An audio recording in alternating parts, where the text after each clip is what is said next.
So our guest this evening is His Excellency Ambassador Al-Harthy of the Sultanate of Oman. And tonight we will be discussing issues on the agenda of the United States, issues facing the countries of the Gulf region, and issues facing all of us as world citizens. Our custom is to invite our speaker to have the first word and the last word. And one thing that our students often want to know from our visiting ambassadors is how their careers in diplomacy began. Did you always know that diplomacy was for you, or did you come to it gradually or in a roundabout way? Thank you, first of all. And the questions get harder. Thank you.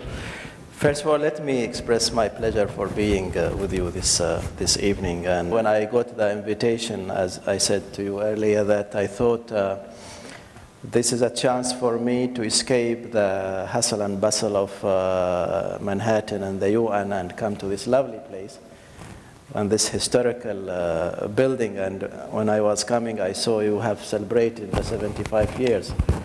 So congratulations in that, and I missed maybe about 1 year that. I'm glad also to say in my opening remarks that I have met two lovely ladies, the mother and the sister of Professor Zimmerli, who has been to Oman, and he got some photos on the back of this hall, which represent the prehistoric history of my country. And that is something actually give me some pleasure when you meet some people who gets interested in your country just for the sake of loving the country. Why I have chosen this profession, it's by design. I have studied international relations, and I have always wanted to be in the diplomatic service because I thought it will give me a chance to travel and to meet other people. And I think after spending all these years, it was the right choice. Where have you been posted prior to coming to the United Nations in New York? I've been in many interesting places. I regard myself as being lucky persons or lucky diplomat in that sense. I began my diplomatic career in London as a diplomat, and that's the place where I have studied. And as you may know, and maybe Professor Nasser also knows this, the Gulf countries and Britain, we have historical relation. It goes back to centuries. So I have started in London, then I went back home. And my first position as an ambassador was in India, which was really fascinating for me and an eye-opener. India for us is also close. We are separated by the Arabian Sea, and we have many Indians who work in Oman. And for those who been to India, maybe, or they heard about India, it's a huge country. It's a land of contradiction, and you see there many different, sceneries and places and people and languages. So really, it was a learning experience for me. From there, I went to Germany, which was on the other side of things. I mean, in India, things are not that, for example, organized, and they don't happen according to plan, and they happen suddenly. And whereas in the other place, Germany, is everything goes by, by the minute, and everything on time. And but we diplomats, we have this ability to adapt. Well, do you have the ability to adapt, or do you learn the ability to? I think in my case, I think I have it in me that I have this ability, because I always advise my diplomats or those who ask me that when you are in a country, you cannot change the country or its culture or its ethics or the way things are being done. Either you have to adapt or you leave. And whatever the circumstances in this country or that, there is always something fascinating and there is always something interesting. And from that, from Germany, I went to Egypt. So I went back to the hustle and bustle and all this, and Cairo, how, crowded it is.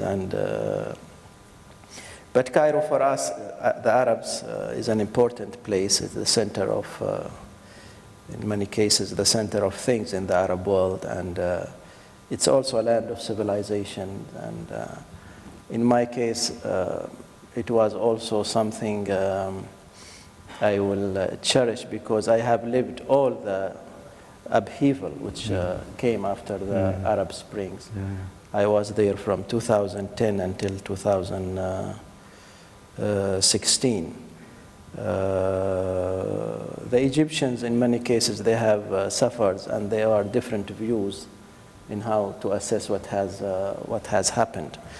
But no matter what is the situation in Egypt now, I mean, it will always be Egypt. It will be Egypt, and it is an important country within the Arab world and the region and the world. And from Cairo, which is called the capital of the Arabs, I came to New York, which somebody called it the capital of the world. And that's where I am now. I mean, some of us think New Jersey is the capital of the world, but very few. Well, let's remain on the theme of chaos. And the United Nations, it's been called a Tower of Babel. It's been called many things, some of them complimentary, some of them less complimentary.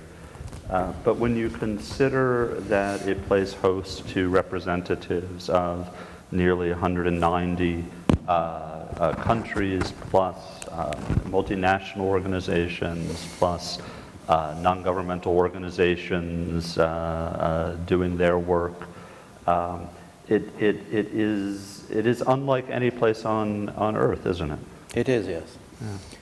And for me also, it's a fascinating experience to learn about all issues, basically. Whereas in bilateral diplomacy, you have maybe certain issues to tackle, but within the United Nations, you could be talking today about the crisis in Syria, and tomorrow about the environmental crisis, and the other day about the rights of women, and it goes like that. I will tell you a funny story. One day I got an invitation for a function, they call it the toilet day. The toilet day. Oh my goodness. So I said, what is this toilet day? I was really, slightly amazed.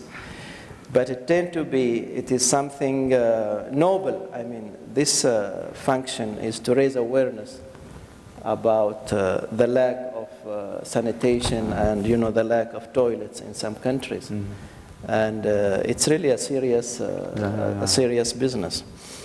In addition to all these topics and issues you are dealing with, you meet some interesting people or interesting personalities, either your colleagues, the ambassadors, or the diplomats, or those who come to visits, or the officials.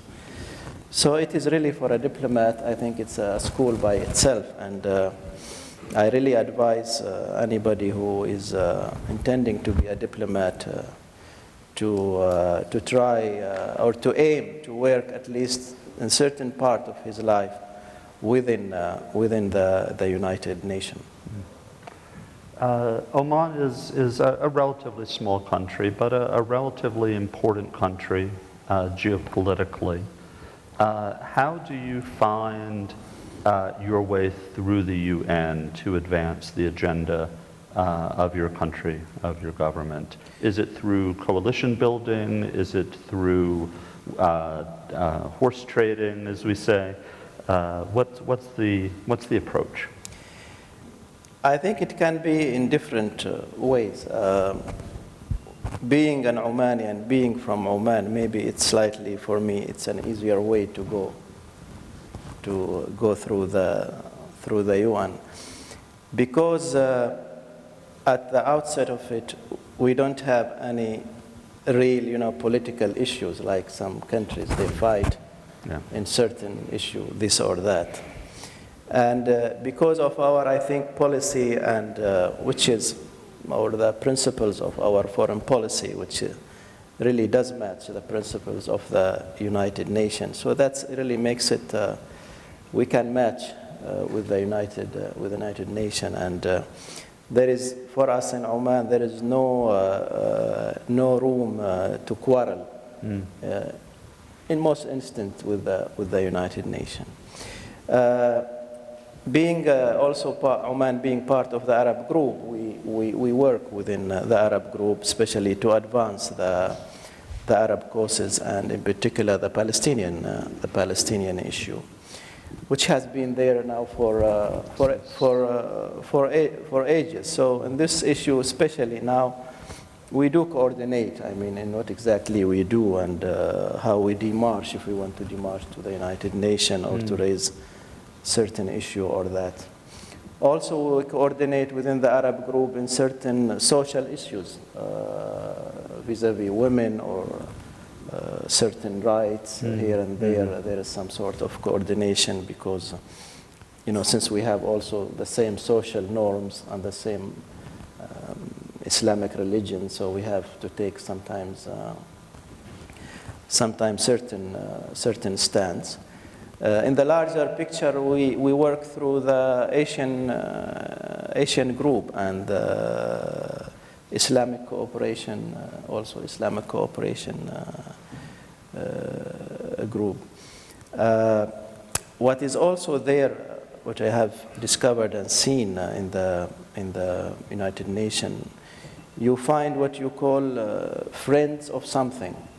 So there is the friends of environment, friends of mediation, friends of the sea and the... Friends of toilets. Yeah, friends of the sea and oceans, and so forth. And so within this group, smaller groups, also you discuss, you exchange views about how, what's the best way to tackle those issues and what's the best way to raise those issues within the UN.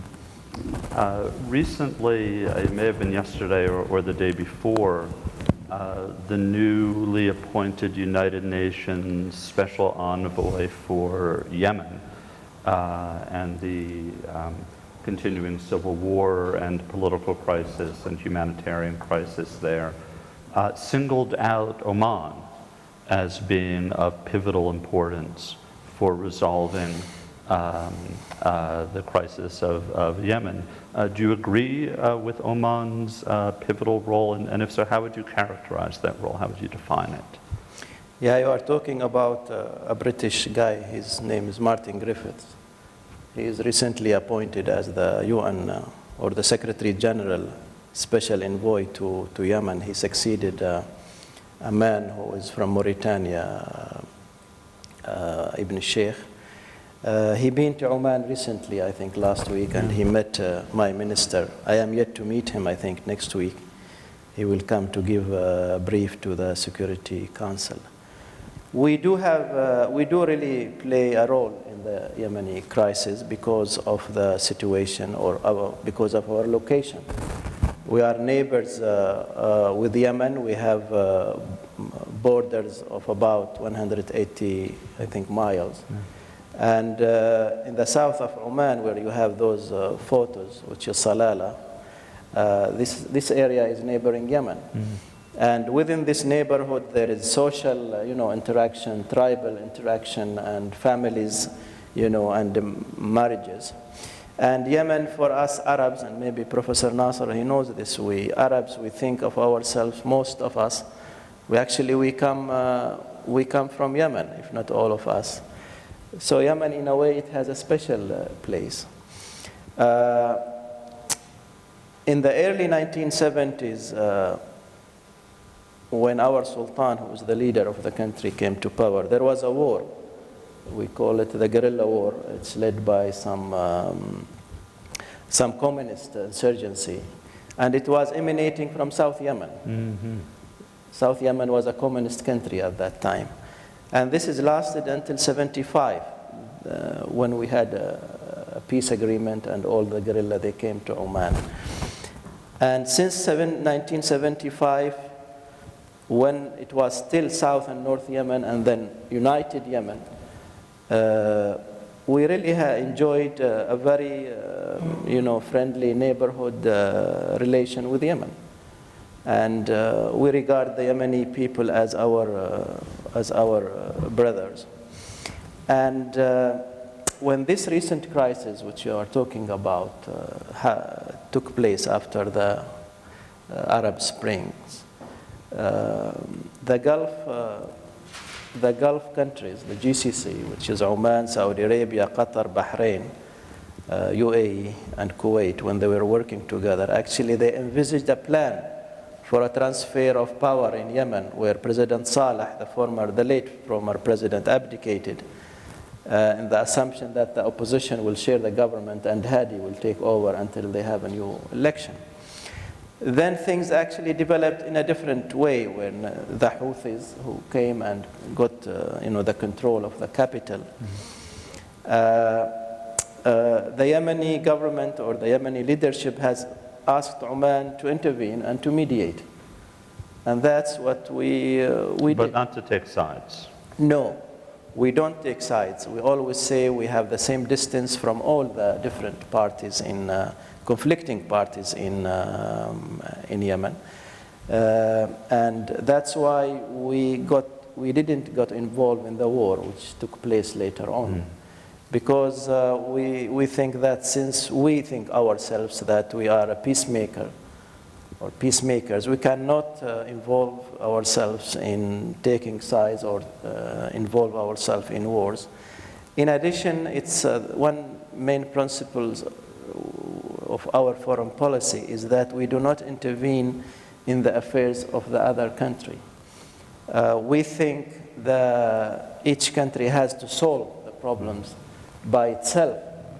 Maybe it's not always successful, or some people, they think it's not the right way, or there has to be some sort of intervention.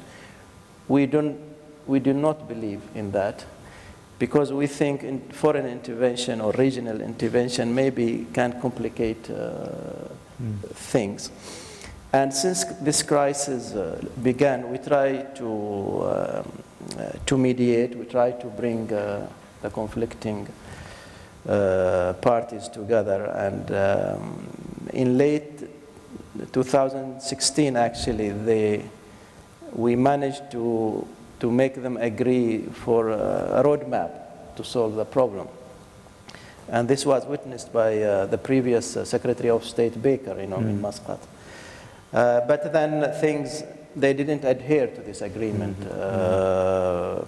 We still play a part. Many of the Yemenis that are living in Oman, we have evacuated many those who are injured in Yemen, and they are being treated in Oman.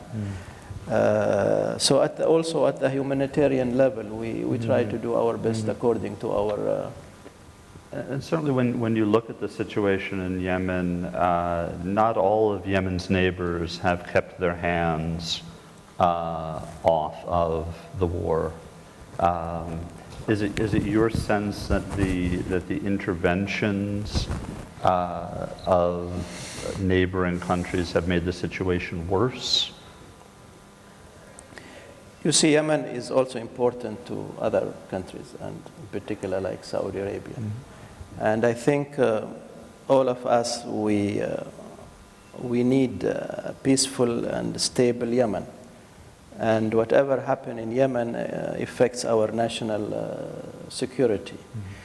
But maybe we differ in the approach in how really to tackle the situation in Yemen and how to assess the danger, if it is real or perceived, which exists in Yemen.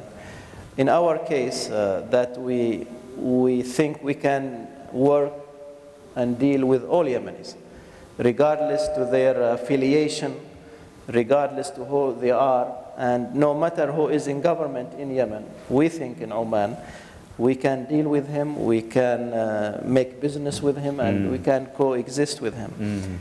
Maybe others, they think that they can win differently. So that's the situation there. Well, let's remain on the theme of trade. and economics. When Americans, when many people around the world think of the Gulf, they think of oil. And in fact, oil and for some countries, natural gas have been the principal sources of wealth for generations. But many of the countries in the region, including Oman, Yes. have been developing very, very deliberate strategies for diversifying the economy, to introducing manufacturing, to promoting different kinds of commerce, whether it's financial services, tourism, other industries and businesses, so that the reliance on revenue from oil is not as great. What has been Oman's strategy? What has been your path to diversifying the economy and reducing reliance on oil exports? Unfortunately, I say this, we are still relying on oil. We are trying our best to diversify, and my colleague Khalid here, he's an expert. He covers the economic side of things. We try to diversify with a mixed bag of results on that. The problem, I think, is when the oil prices are high, it's a music to our ears, and everyone says the problem is over. Yes, people tend to slightly take things in an easy manner, and they go back to the old habits of relying only on oil, and they don't think, on how to find new ways. Well, that's a gambler's mentality, I mean, it infects anyone who's on a hot streak. You think it's going to go on forever, right? Yes.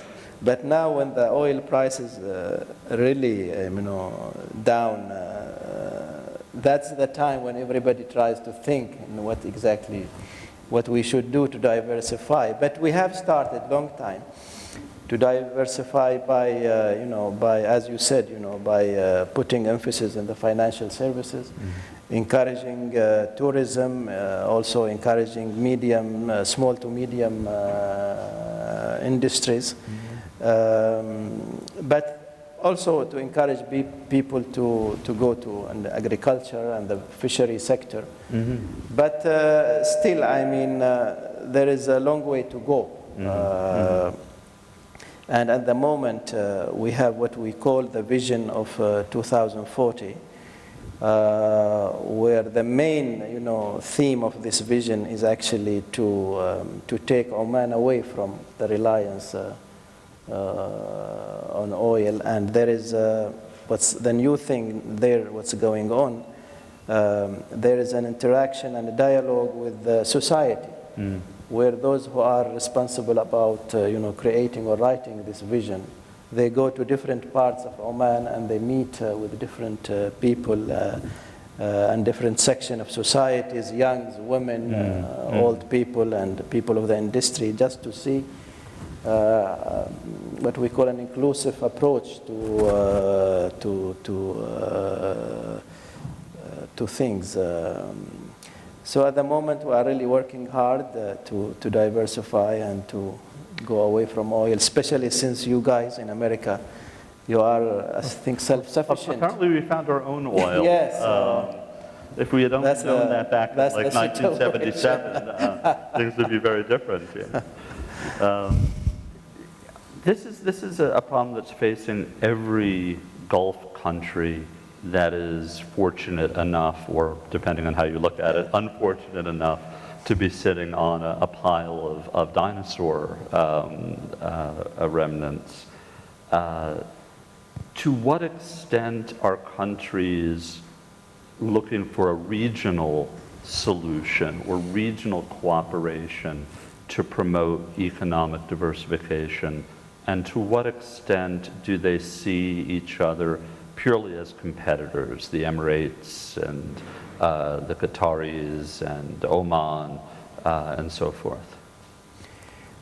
I think because of the similarities of what we have at the moment, which is oil, and all of us in large extent we rely on oil. When we try to diversify, maybe we are using the same, themes. We are, tourism and, small, medium industry and the financial sector and things like that. So there is some sort of competition. There had been hope that the cooperation between the Gulf countries will be more than what actually is. Mm-hmm. And that's actually the wish of the people in the street, to see more integration, more cooperation between the six countries. But the situation as it is now, it is more of some kind of competition. I will not say it's a harsh competition. Mm. Maybe in a way competition is good in certain aspects, but I think we have to do things which complement also each other. That's right.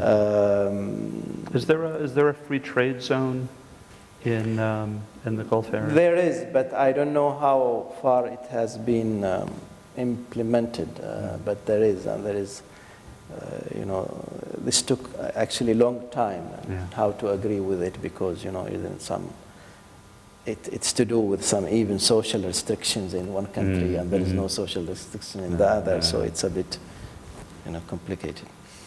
Well, I find it interesting that this is not meant as disrespect, but the opposite. You hear very little about Oman in the news in the United States. And I take that on the whole to be a good thing, right?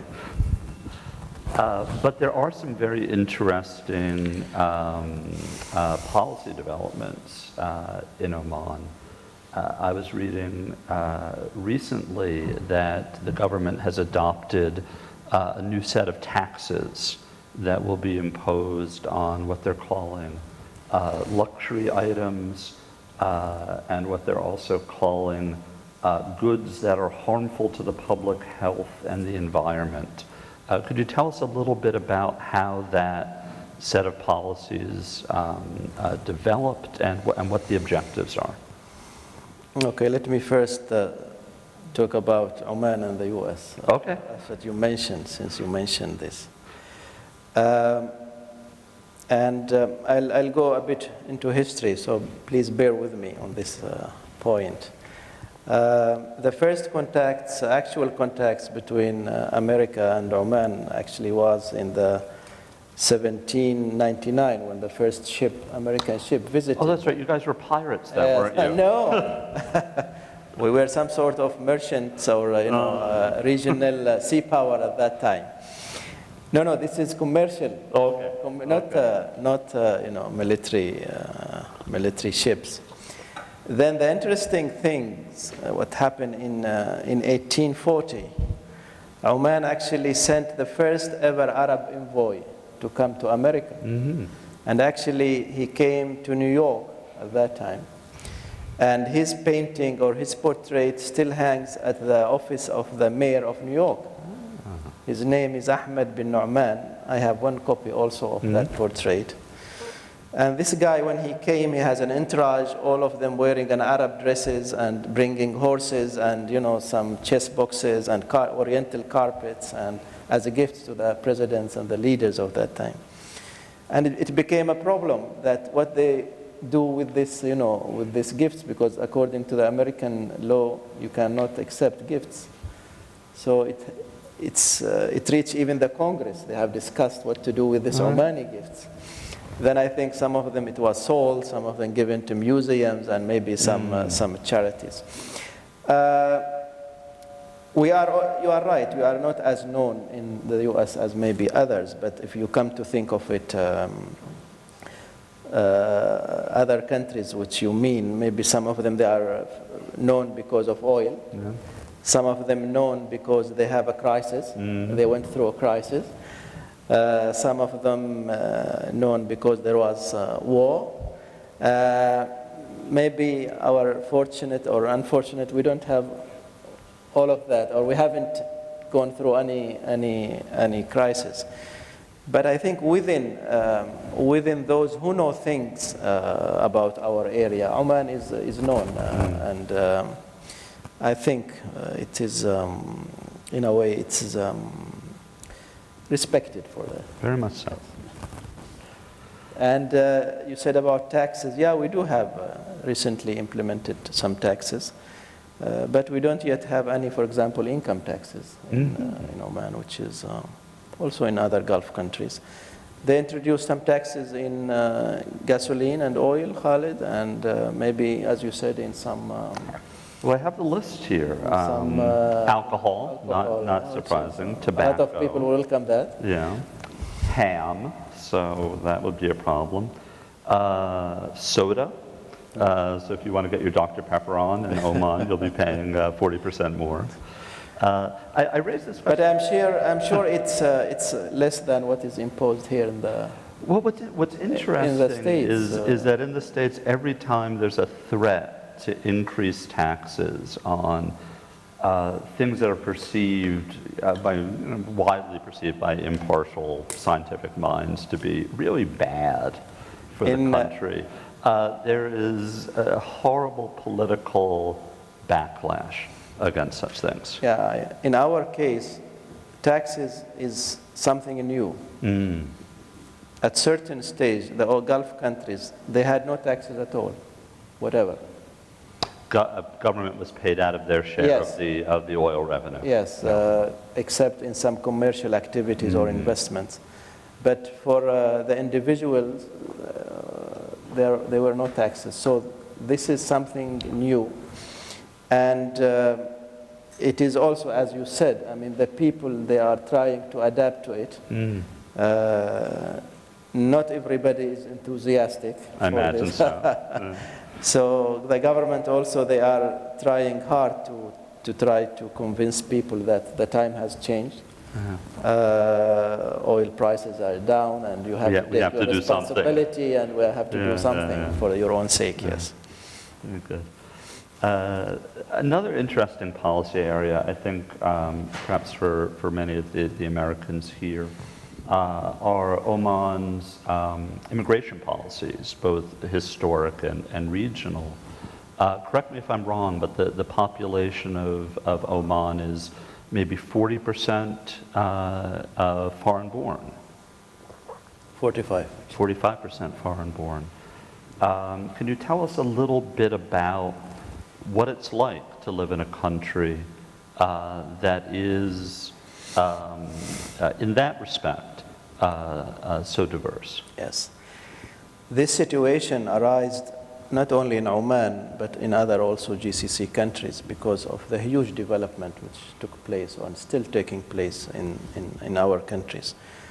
Whereas we didn't have the right labor, or we didn't have even the labor to work on these big projects and all these fields of the economy. We in Oman at the moment, we are 55 Omanis and 45 foreigners.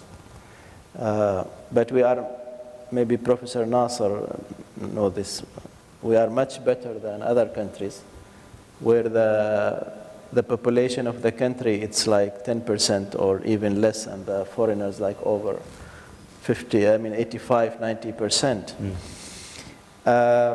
Those workers or those foreigners, actually, they come for a certain period of time, and they do their work either as manual workers or managers in business or in different fields of the economy, and then they stay there and they leave, and other people they come. Plus, even the workers, they are allowed to bring their family.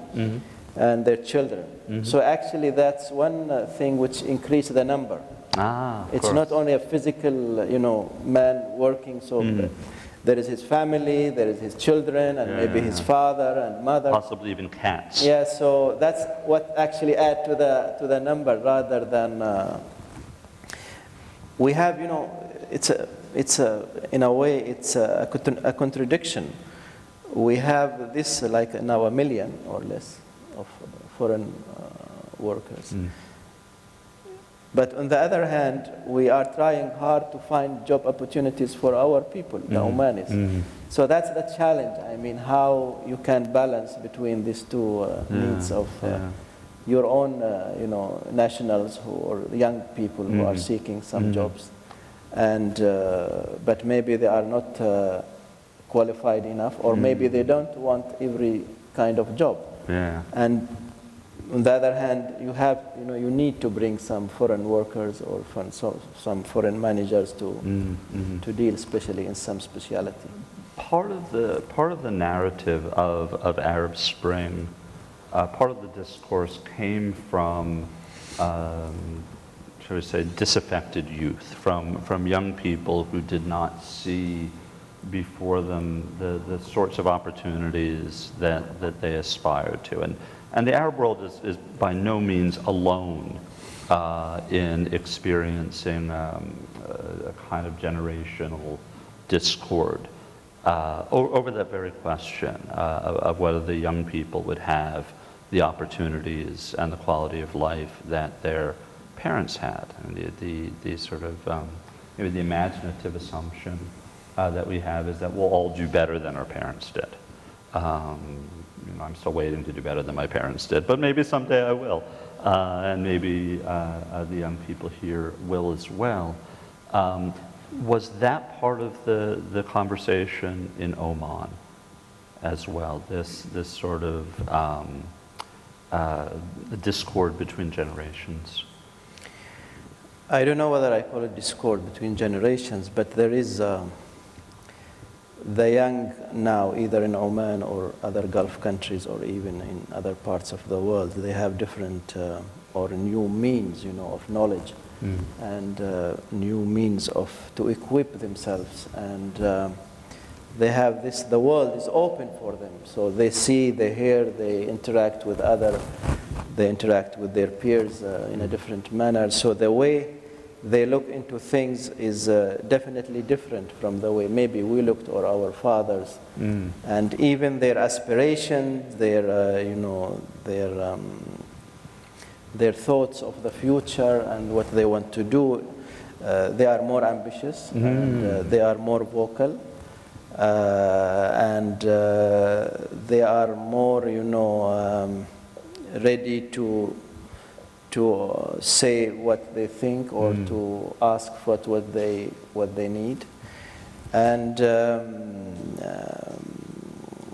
that is really a challenge for all of us in how to try to find ways to utilize all this aspiration of the youngs to serve the country. But I think the most challenging thing is to find job opportunities for them. Other things can be maybe tackled in more easily. We've observed in many countries around the world, including our own, that the young women are achieving at a much higher level than the young men, that they're more likely to start university, and certainly if they start, they're much more likely to complete university. Is this a phenomenon that has been observed also in Oman? Yes, very much so. And the interesting thing, if I may go back, that in the early 1970s, when the modern schooling started in Oman, it was looked at as something the girl should not go to. Even the boys, with certain families, they are used to traditional teaching like Arabic and some Quran teaching. So there was some sort of resistance. And in particular, this resistance for women or girls, they were not allowed to go into modern education because they thought this education will change their minds, will spoil them, will think differently from the traditional thinking which was prevailing. But this is the thing, and this is not something was imposed by the government. The society, it was left for itself mechanism to mature and to grow. Now, families or fathers, they are fighting to find, a place for his or her daughter to study or to complete her education. And as you said, we have reached a stage where all those who scores better grades either in high school or universities are girls. And that's a phenomenon, I think, all over. Well, I mean, we know that the girls are smarter than boys. Let's stipulate that. But there must be other cultural and social forces at work. There certainly are in the United States. I think was a challenge for them to prove themselves. And I think they have more time to study than boys. They avail more time to study than boys. They make more time. Yes, boys, they tend to go around in the streets and to spend times. Maybe girls, they spend more time in the house, so that gives them a chance to, incentive to study more. And also for them an incentive that after they complete the study, they will go away from home. They will go to the capital or to another big city or even to travel abroad. And we have many girls, Omani girls, of course, plus boys who are studying here in the United States. Unfortunately, nobody in Fairleigh Dickinson. No, I hope that I challenge that. I know there was some before, but I'm not sure if there is somebody. I will make a thorough investigation tomorrow when I get to the office. At the moment. And since we are talking about girls and women, women actually have achieved many, steps in Oman, and at certain stage, out of like a cabinet of 22 ministers or something, we had like 5 women ministers. And in Oman, girls and women can drive. That's very simple. And there's a joke in there somewhere. And they're maybe they do drive, but no. And they can work in all aspects of the governments and the economy. And we have this policy of Omanization, what we call. And you find Omani girls, especially in education and medicine, there are many of them. There were a couple of questions sent in by people who could not be here today. Yes. One of them I thought was especially interesting. A geographic oddity or curiosity regarding Oman, in which within the landmass of the United Arab Emirates and completely surrounded by the United Arab Emirates, there is Omani territory known as Mata. Mata, is that the correct pronunciation? Musandam. Yeah, and then within that enclave of Omani territory, there's another enclave of United Arab Emirates territory. How did that come to be historically, was the question. The northern part of Oman, which is called Musandam, this is a peninsula, which overlooks the Strait of Hormuz.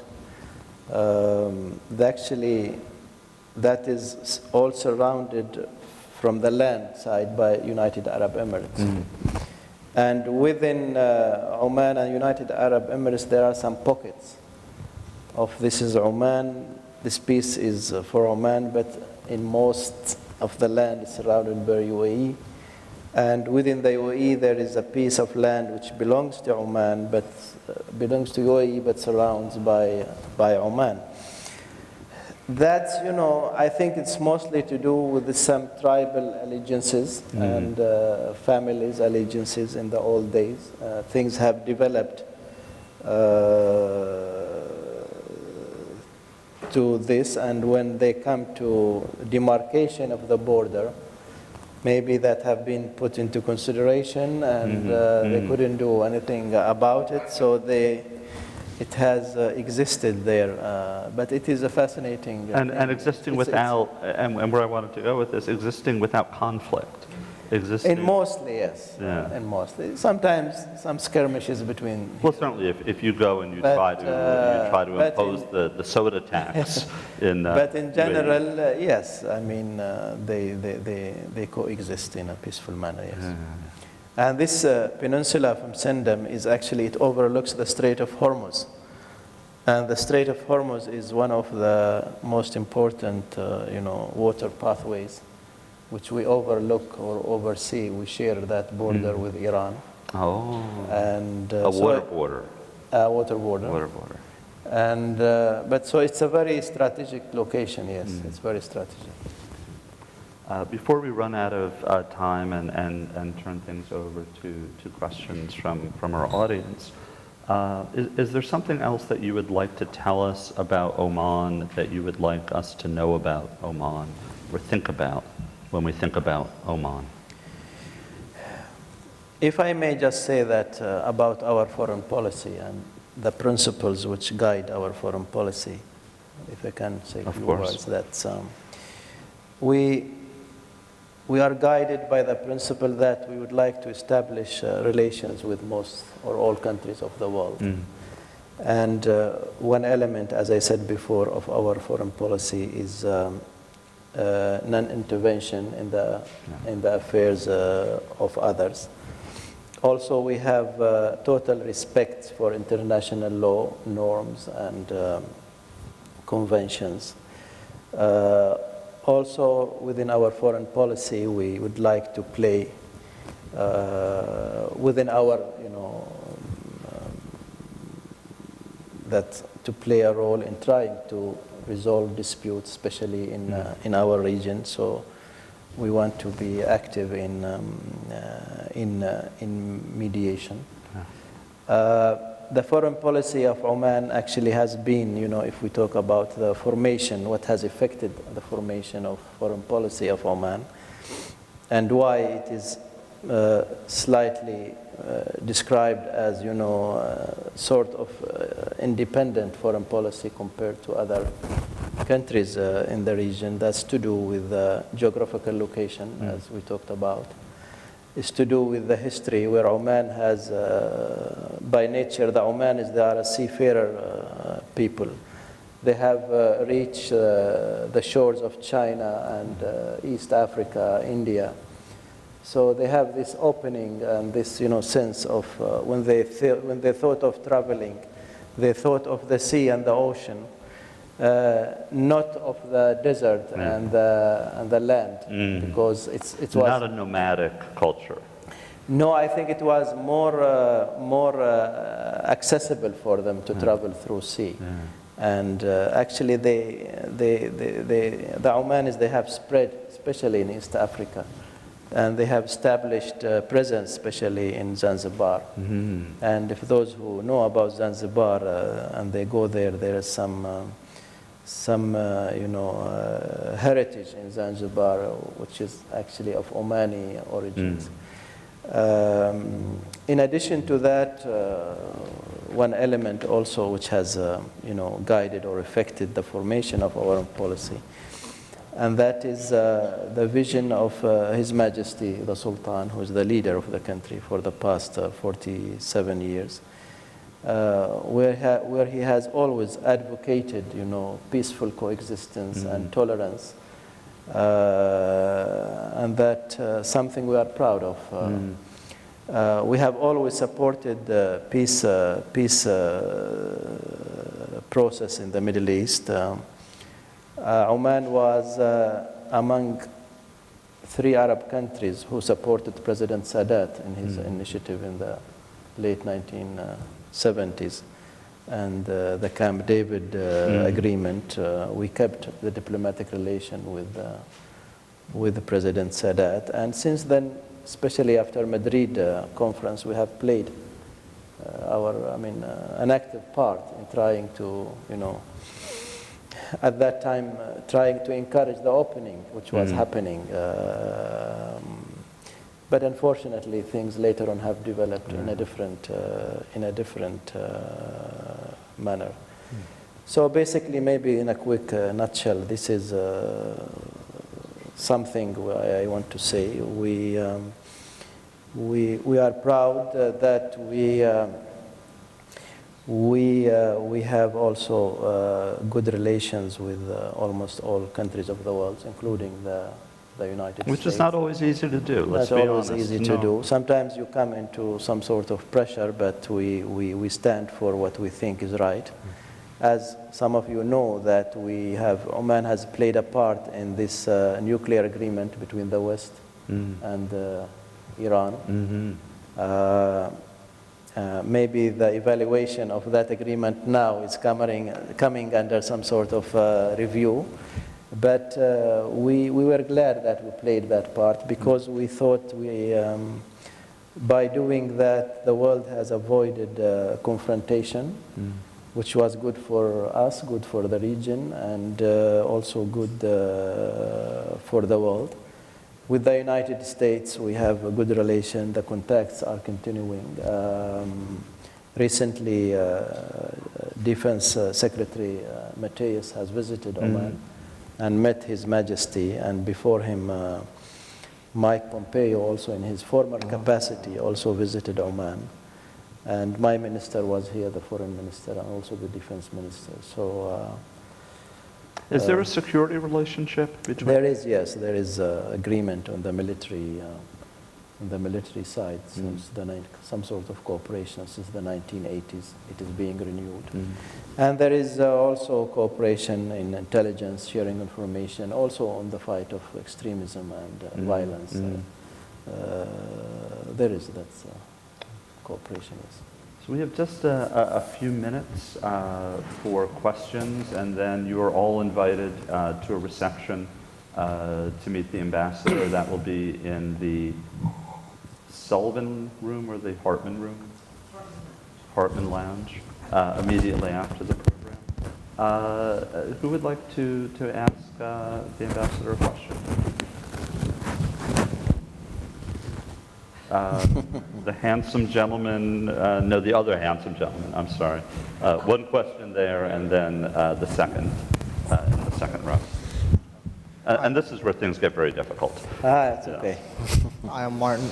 Just was questioning, how do you, with the crisis of ISIS still going on in the Middle East, and how do you, does Oman have any, like, I guess, like, try to, like, send their army to fight against them, or try to help especially like Syria, for example, of what's going on, like, happened like a few days ago with Assad, with the children. Do you guys have anything to help the people, like, I guess, like, to take refuge? So let's break that into two questions. The first, thank you. The first being, what is Oman's diplomatic position and involvement in Syria? And what have you been able to accomplish on a humanitarian basis? I think he asked about ISIS also or something. Yeah, I was going to try to avoid that, but also ISIS. That would be three. Let me say, thank you for the question. Let me say first that there was no Omani national who was caught or found to be affiliated either with Daesh or with ISIS. And that's really, you rarely find a country in that region. The United States can't even make that claim, can we? Where none of their nationals. And that's really something we are proud of. And this stems from the sense of tolerance and, which we apply in our societies, where we don't differentiate between sects and, this people or that. We are part of the coalition which is fighting ISIS, but we, in the sense of, sharing information and intelligence, but we don't have an actual physical, presence in Syria. Vis-a-vis the issue of Syria itself, and this is also stems from our policy that we keep contacts and relations with both the government and the oppositions, and we are in dialogue with them both, trying to encourage them to amend things and to try to find some sort of accommodation to work together, or the most important thing we tell them that to keep Syria intact as it is and to save the Syrian people from the suffering they are really facing at the moment. No matter what you think of the regime, of the government or the oppositions, but by the end of the day, those who are suffering are the ordinary people. And we have seen this recently in this attack, which is the world is debating, what exactly has happened? Who is responsible about this chemical attack, if it is a chemical attack? And this is something our friends in the Security Council, they couldn't agree on in at least one resolution to help the Syrian people. And really what's going on in Syria and even in Yemen and in other parts, and in Libya, it makes me as an Arab really feel sad, because really things are terrible there. We are in the 21st century, and we are supposed to be in a different league of life, of development, and but unfortunately what we are witnessing now, that we are going back in history. I hope the great powers, they will find some sort of understanding to resolve this, because the problem is the people of each country, they are not left to their own forces. There are some intervention, and I said before, this kind of intervention in most cases, I don't say all cases, complicate things. There are cases when the interventions are designed to separate warring parties and to create neutral zones and buffers and protection of civilians. Exactly, like in Bosnia. That's not so much what we see in Syria. Yes, because it's complicated. There are too many actors there, and too many different, agendas that are being played in Syria, to the point that you don't know who is who.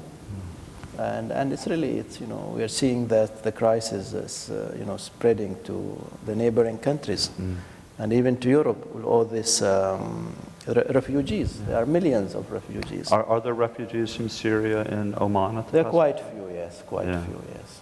The fallacy is here, or the fact, this is a fact. Syria used to be, as a country, #1 in hosting refugees. From Palestine, from Iraq, from other places of the Arab world. Now they are the #1 producing refugees to the other parts of the world. And we can take one more question. Thank you. Historically, there was no real conflict between Shia and Sunni in the Arab world. So who's feeding this conflict, and for what purposes? What do you think? Maybe the toughest question. No. Professor, it has always been this conflict, Not to this extent. at least, but it started long time ago. At least, if not directly between people, it was there in the mindset, in the thinkers, in those. It was a genie that was contained. It could be, but historically it was there, but as you said, it was contained. Maybe now it is, it is unleashed. You could answer this two ways, right? You could say that political agendas have captured the sectarian divisions that were there. And you could also say that the sectarian divisions have captured the political entities. I think the political, side of things captures this genie and try to utilize it and to its own benefits, which is also something we see in Oman, that it is unnecessary thing, and thank God we managed to avoid this sectarian division. We have in Oman, we have Shiite, we have Sunnis, we have also Abadis, it's another sect. But we don't have this, sense of, differences or antagonism among each other. The thing here that we all have to agree to the fact or accept the fact that I, as a Sunni, or I cannot change you if you are a Shiite. And if you are a Shiite, you will not be able to change me. The problem stems from the fact that we are trying to change each other, to convert each other to our own beliefs. And that will never happen. We have to find ways to understand each other, to coexist in that part of the world. Because whether we are Shiite, whether we are Sunni, that is our world. We will be always there. We will not sleep one day and wake up and find the Shiite have disappeared. Or the vice versa, that the Sunnis will disappear. But I agree with you that it's politically, exploited for certain ends. And certainly, history has seen divisions between Roman Catholics and various denominations of Protestant Christianity, and certainly between different denominations of Protestant Christianity, both capturing political power and being captured by political power. There seems to be this a sort of terrible symbiosis between religion and politics. I'm not asking you to make that go away for us tonight, but it's certainly not a symbiosis that's been exclusive to the Muslim world. But you have, in the Christian world, you have passed that long time ago. No. Yeah, in most cases. 20 years ago, Catholics and Protestants were still killing each other in Ireland. Yeah, but still, it's a limit. I know, I've been there. I was in England, but it's still in a limited, for certain, because, they are unionists and some of them, they are not unionists. So it's also politics.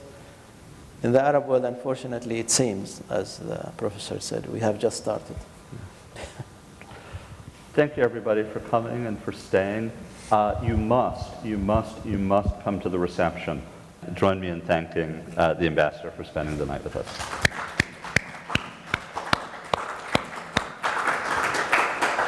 Let me say once again that thank you for inviting me. It was a pleasure for me to be here this evening. And I hope what I have said added something to your knowledge about my country, and by the end of my speech, I'd like all of you to invite you to visit Oman. It offers something, we call it the secret of the Orient, and I already extended this invitation to those lovely ladies, and I hope everybody here one day. But not in July. Not in July. No. Not between April and August. Between October and March, that's the best place. You can spend Christmas or New Year there. So thank you very much, all of you. Thank you.